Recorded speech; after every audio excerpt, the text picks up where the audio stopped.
our channel. Today Bible verse in Tamil.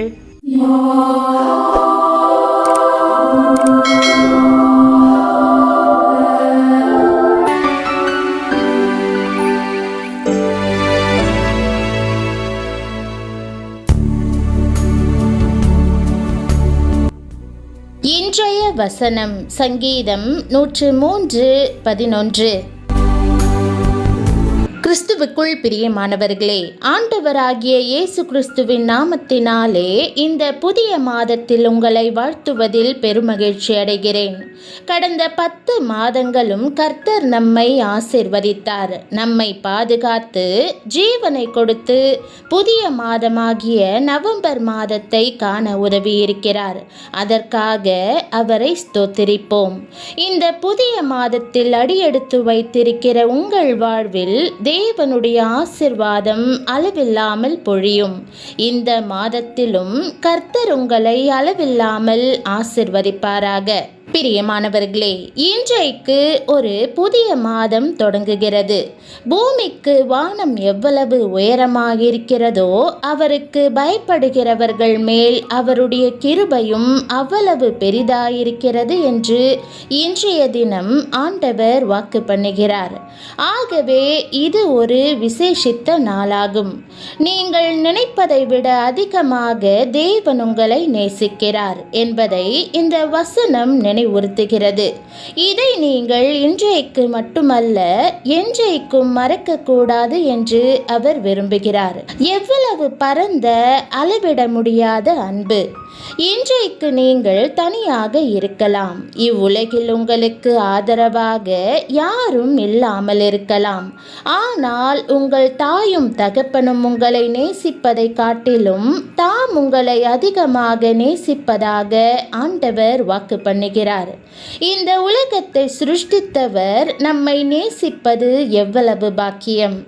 மேற்குக்கும் கிழக்குக்கும் எவ்வளவு தூரமோ அவ்வளவு தூரமாய் அவர் நம்முடைய பாவங்களை நம்மை விட்டு விலக்கினார் என்றும் வேதம் கூறுகிறது. ஒருவேளை எப்போதோ 5 அல்லது 6 ஆண்டுகளுக்கு முன்பு நீங்கள் செய்த பாவத்தை குறித்த குற்ற உணர்வுடன் ஆண்டவர் என்னை இன்னும் நேசிப்பாரா என்று கேட்கலாம். ஆனால் உங்கள் பாவங்கள் எல்லாவற்றையும் தாம் மறந்துவிட்டதாக ஆண்டவர் கூறுகிறார். நம்முடைய பாவங்களை ஆண்டவரிடம் நாம் அறிக்கையிட்டால் அதன் பின் அவர் அவற்றை நினைப்பதில்லை. சங்கீதக்காரனாகிய தாவீது, உமது கிருபை வான பரியந்தமும் உமது சத்தியம் மேக மண்டலங்கள் பரியந்தமும் எட்டுகிறது என்று அறிக்கையிடுகிறான். தேவ அன்பை எந்த மனுஷீக அளவினாலும் அளவிட முடியாது. அதன் ஆழம் ஆராய்ந்து முடியாதது, அகலம் முடிவற்றது, உயரம் வானங்களை எட்டுவதாக உள்ளது. ஆண்டவரின் அன்பு மகா பெரிதாக இருப்பதால் அவர் நம் பாவங்கள் அத்தனையையும் மன்னிக்கிறார். நம் காயங்கள் எல்லாவற்றையும் மாற்றுகிறார். நம்முடைய முறிவுகளை எல்லாம் சீர்படுத்துகிறார். அதே அன்புதான் இயேசுவை சிலுவை வரைக்கும் வழி நடத்தியது. தம்முடைய மகா அன்பினால் அவர் தம் ஜீவனை கொடுத்தார். அடிக்கப்படுவதற்கு தம் சரீரத்தையும் மீட்புக்காக சிந்தப்பட தம் இரத்தத்தையும் கொடுத்தார். என்னே ஓர் இரட்சகர்! அவருக்கானவற்றில் நாம் தவறினாலும் கூட அவர் மறுபடியும் நம்மை மன்னிப்பதற்கு ஆயத்தமாக இருக்கிறார். அவரது இரக்கம் ஒருபோதும் குறைந்து போகாது. வேதம், என் பாவங்களை எல்லாம் உமது முதுகுக்கு பின்னாக எரிந்துவிட்டீர் என்று கூறுகிறது. எவ்வளவு ஆறுதலான சத்தியம்! அவரது மகா அன்பினால் நம் பழைய தவறுகளை நினைவில் வைக்க தேவன் மறுக்கிறார். தாழ்மையான இருதயத்துடன் அவரிடம் வரும்போது அவர் நம்மை தழுவிக்கொண்டு, என் பிள்ளையே, நான் உன்னை மன்னித்து விட்டேன் என்கிறார். பிரியமானவர்களே, நிபந்தனையற்ற இந்த அன்பை புரிந்து கொள்ளும்படி ஒரு சிறிய கதையை பகிர்ந்து கொள்கிறேன். ஒரு தந்தை தான் சின்ன பையனாக இருந்தபோது தன் சிநேகிதனோடு விளையாடினார். அவர் தின்பண்டங்களை தின்று கொண்டிருந்தார். அவரது சிநேகிதன் கொஞ்சம் தரும்படி கேட்டபோது அந்த தந்தை குறும்பாக கொஞ்சம் சுண்ணாம்பை கொடுத்து விட்டாராம். அந்த பையனின் நாக்கு வெந்துவிட்டது, தொண்டையும் புண்ணாகிவிட்டது. அந்த சிநேகிதனின் அம்மா அந்த தந்தையின் தாயிடம் புகார் கூறும்படி கோபத்துடன் சென்றார்கள். ஆனால் அவர் தாய் தன் மகன் மேல் கொண்டிருந்த ஆழமான அன்பினால், என் மகன் தங்கம், அவன் அப்படியெல்லாம் செய்திருக்க மாட்டான் என்று மறுத்தார்கள். தாயின் அன்பு தன் பிள்ளையின் தவற்றை கவனிக்க முடியாமல் செய்தது. அதே போன்று பிரியமானவர்களே, நம் பரம தகப்பனும் இயேசுவின் இரத்தத்தின் வழியே நம்மை காண்பதால், என் மகன் மகள் தங்கம், நான் அவர்களை மன்னிப்பேன் என்று சொல்லுகிறார். தேவனுடைய மகா அன்பு இத்தகையது. அது திரளான பாவங்களை மூடக்கூடியது. நீங்கள் எவ்வளவு தூரமாக போயிருந்தாலும் அவரது கரங்கள் உங்களை மறுபடியும் சேர்த்து கொள்ளும்படி விரிக்கப்பட்டிருக்கின்றன. நீங்கள் இருக்கின்ற வண்ணமாகவே இயேசுவிடம் வாருங்கள். உங்கள் பழைய காலத்தை குறித்து பயப்படாதிருங்கள். உங்கள் பாவத்தை காட்டிலும் அவரது அன்பு பெரியது.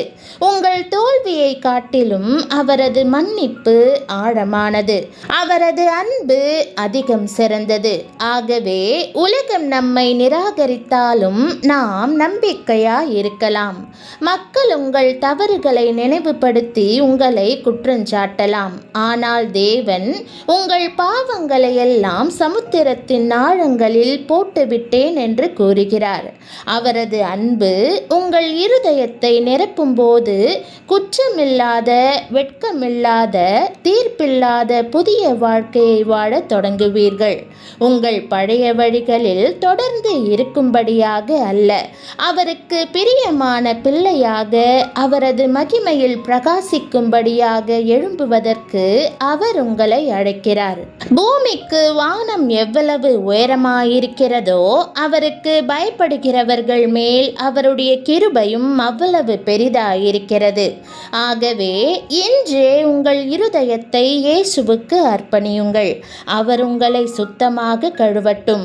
உங்கள் மகிழ்ச்சியை திரும்ப அளிக்கட்டும். உங்களை மகா உயரங்களுக்கு உயர்த்தட்டும். நம் பாவங்கள் எல்லாம் மன்னிக்கப்படும் அனுபவத்தை பெறுவது மெய்யாகவே சந்தோஷமானது. பெற்றோராகிய நாம் சில வேளைகளில் நம் பிள்ளைகளிடம் இதை செய்யாதே என்று சொன்னேன், அதை செய்ததால் நமக்கு எவ்வளவு பிரச்சனை என்று கூறுகிறோம் அல்லவா?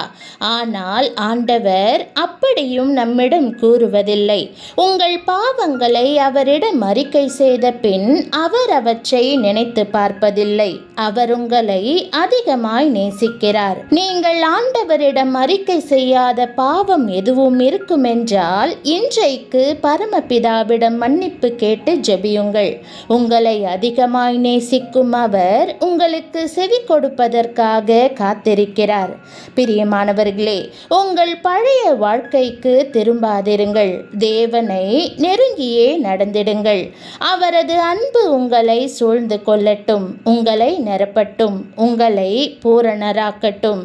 அவரது மகா அன்பு உங்களை தழுவிக்கொள்ளும், பலப்படுத்தும். வரும் நாட்களில் உங்களை பத்திரமாக சுமந்து செல்லும்.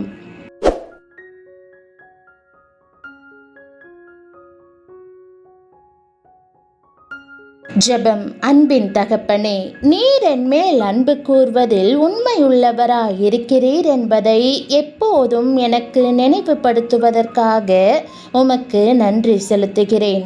எல்லா அநியாயத்தையும் நீக்கி என்னை சுத்திகரித்து கிழக்குக்கும் மேற்குக்கும் உள்ள தூரம் போல என் பாவங்களை விலக்கி அவற்றை இனிமேல் நினையாதிருப்பீர் என்று விசுவாசித்து என்னுடைய பாவங்கள், குற்றங்கள் எல்லாவற்றையும் தாழ்மையுடன் அறிக்கை செய்கிறேன். என்னுடைய பாவங்களை நீர் மன்னிப்பதோடு மட்டுமல்லாமல் நீர் என் மீது வைத்திருக்கும் நிபந்தனையற்ற அன்பின் காரணமாக அவற்றை மறந்து விடுவதாகவும் நிச்சயமாய் கூறுவதால் உம்மை ஸ்தோத்திரிக்கிறேன். உமக்கு முன்பாக பயபக்தியுடன் வாழ்ந்து உம்முடைய பரிசுத்த நாமத்திற்கு கனத்தையும் மகிமையையும் கொண்டு வருவதற்கு என்னை வழிநடத்த வேண்டும் என்று ஜெபிக்கிறேன். நீர் என் மேல் வைத்திருக்கும் அளவற்ற அன்புக்காக உம்மை ஸ்தோத்தரிக்கிறேன். இயேசு கிறிஸ்துவின் மூலமாக என்னுடைய பாவங்கள் எல்லாவற்றையும் மன்னிப்பதற்காக உமக்கு நன்றி. ஆண்டவரே, உம்முடைய அன்பின் அகலத்தையும் ஆழத்தையும் புரிந்து கொள்ள எனக்கு உதவும்.